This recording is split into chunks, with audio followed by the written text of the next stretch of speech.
Hey, this is Paul. I'm here with PACO, and today we're going to compare Desert Weed with Diego's Desert King seedling. Now, to be fair, I wouldn't have picked this one quite yet. You can see it's still green, but it has been on the plant for over 6 months. So we just wanted to try it, and I'm actually excited because I really like this fruit when it's fully red, and maybe it might be more acidic since we picked it early. So either way, we figure it's rare to have both of these here together, and so let's give them a taste. So let's just go for it. So yeah, as you can see, there's not very many seeds. Look at that. Color is lighter, and it's definitely not quite as ripe as I was hoping. But who knows? I mean, you've said that sometimes when they're green like this, they taste pretty good, right? Yeah, and whoever has Diego's and has already liked it already knows, what its profile flavor was like. So we'll be fair to this one if it's not as good as it could be. Well, let's see how sweet it is. It's definitely a lighter colored flesh, I would say, than Desert Weed. It's a little bright here. 19 and 2/10. Okay. So still pretty sweet. We didn't test this one. I guess we will. And what was the sweetest Desert Weed you've ever recorded? 19. 19. Where some of these that I have related to these have been 22. In the 20s.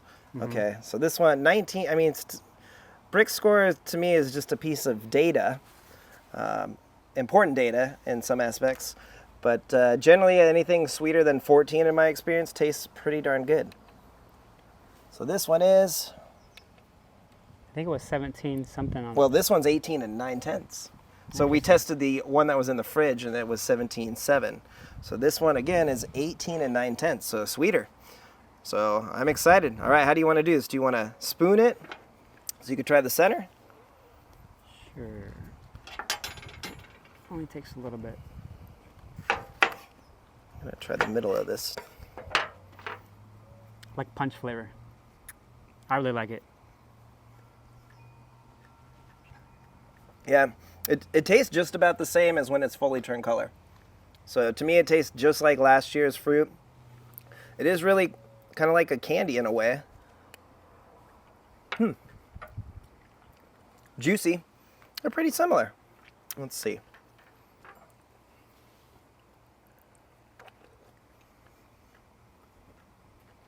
I find most of mine that are related to Desert Weed, like in the Jolly Rancher style flavor. Side by side, I actually prefer the Desert Weed. It's got a little more acidity, at least these two samples. Let me see again. This is more on the sweet side, less acidity. Is this your first time harvesting Diego's though? For No, this yourself? is the third season Okay. I've had fruit. And it always tastes just like that. Really kind of, on the tartness to sweet spectrum, it's always up towards the sweet end. Okay. Where this one I feel is more balanced. So, side by side, if I could only grow one, personally I would grow Desert Weed off of this tasting because I like the balance. It's more balanced. This one's more sweet. This one's more balanced.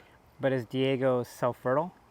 Because if it is, that's like a huge plus. It's not tested. I haven't tested it properly. Like you said, it's easy to cross-contaminate.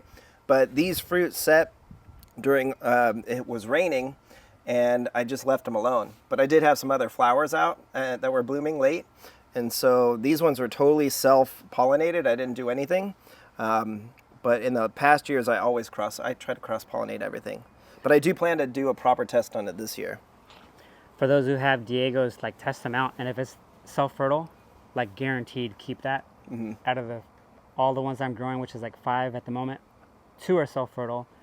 So like that's the biggest plus for me is that if that had the plant health that this that'd be fantastic. I'd be set.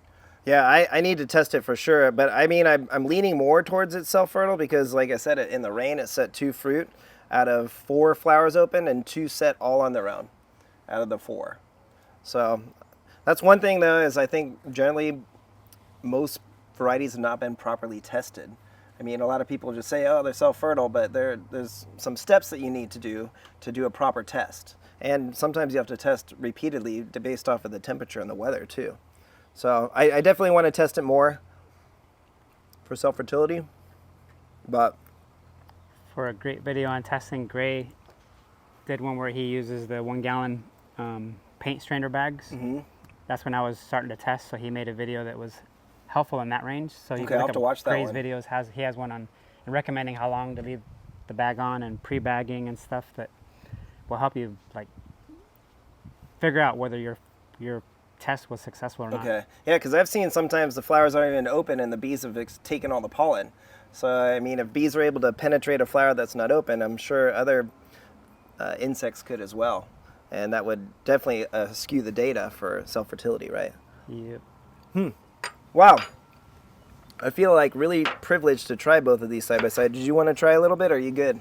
I'm gonna hold off. I'm gonna visit some other friends in a moment. Sure. To try these, and the last time I had a full one of these, I had the effect you get when you eat Megalanthus. Some people are immune like me. I could eat probably 5 of these fruit and it doesn't affect me like some people. I remember the very first lady who got a case of the Pelora.